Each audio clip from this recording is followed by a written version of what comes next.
Hello, എല്ലാ മാന്യ പ്രേക്ഷകർക്കും ശിവോഹൻ ചിന്നൂസ് ചാനലിലേക്ക് സ്വാഗതം. പ്രിയപ്പെട്ട പ്രേക്ഷകർ, തമ്പനയിലിൽ കണ്ട സർപ്പങ്ങളിൽ നിന്ന് രക്ഷയ്ക്ക് ജപിക്കേണ്ട മന്ത്രത്തെക്കുറിച്ചാണ് കേട്ടോ ഇന്നത്തെ വീഡിയോയിൽ പറയുന്നത്. മന്ത്രം പറയുന്നതിന് മുൻപ് നമ്മളെപ്പോഴും ഈ മന്ത്രം ജപിക്കുന്നതിന് മുൻപ് നാഗദൈവങ്ങളെയും മഹാദേവനെയൊക്കെ നന്നായിട്ട് പ്രാർത്ഥിക്കുക. സർപ്പങ്ങളിൽ നിന്നും ഞങ്ങൾക്കൊരു ഉപദ്രവോ കാര്യങ്ങളോ ഒന്നും വരരുതേന്ന് പ്രാർത്ഥിക്കുക. നന്നായിട്ട് മനസ്സിൽ പ്രാർത്ഥിച്ചോളൂ നാഗരാജാവിനെയും നാഗദൈവങ്ങളെയൊക്കെ. എന്നിട്ട് ജപിച്ചോളൂ. മഹാദേവനെയും പ്രാർത്ഥിച്ചോളൂ. കാരണം മഹാദേവൻ്റെ കണ്ടത്തിൽ വസിക്കുന്നതല്ലേ വാസുകി. അപ്പോൾ എല്ലാവരും നന്നായിട്ട് പ്രാർത്ഥിച്ചിട്ട് ഈ മന്ത്രം ജപിച്ചോളൂ. അത്യധികം ശുദ്ധിയും വൃത്തിയും ഒക്കെ ഉള്ള സമയത്ത് ഈ മന്ത്രമൊക്കെ ജപിക്കാൻ പാടുള്ളൂ കേട്ടോ. കാരണം സത്യമുള്ള നാഗദൈവങ്ങൾ എന്നൊക്കെയല്ലേ നമ്മൾ പറയാറുള്ളത്. വളരെ ശുദ്ധി വേണം നാഗമന്ത്രമൊക്കെ ജപിക്കുമ്പോൾ.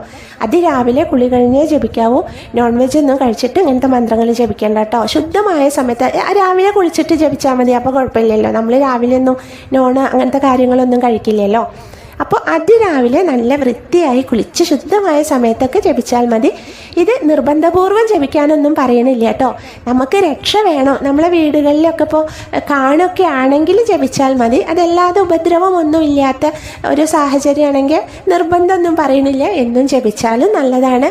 ഇനി നിങ്ങൾ കുറേ സ്ഥലവും കാര്യങ്ങളൊക്കെ ഉള്ള ആൾക്കാരാണെങ്കിൽ അങ്ങനെയൊക്കെയുള്ള സ്ഥലത്താണല്ലോ നാഗങ്ങൾ, അതായത് സർപ്പങ്ങളൊക്കെ നമ്മൾ കാണാം.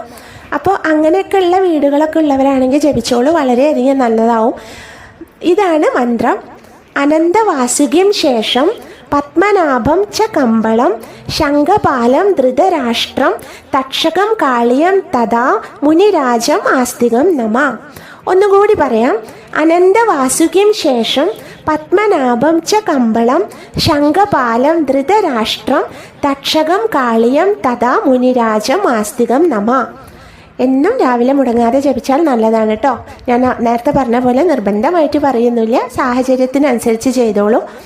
അപ്പോൾ ഇന്നത്തെ വീഡിയോയുടെ പൂർണ്ണമാവുകയാണ്. വീഡിയോ ഇഷ്ടപ്പെട്ടാൽ പ്രേക്ഷകരൊന്ന് സബ്സ്ക്രൈബ് ചെയ്യുക, ലൈക്ക് ചെയ്യുക, ഷെയർ ചെയ്യുക. വീഡിയോ ഇഷ്ടമൊക്കെ ആവുകയാണെങ്കിൽ ഒന്ന് കമൻറ്റും തരണേ.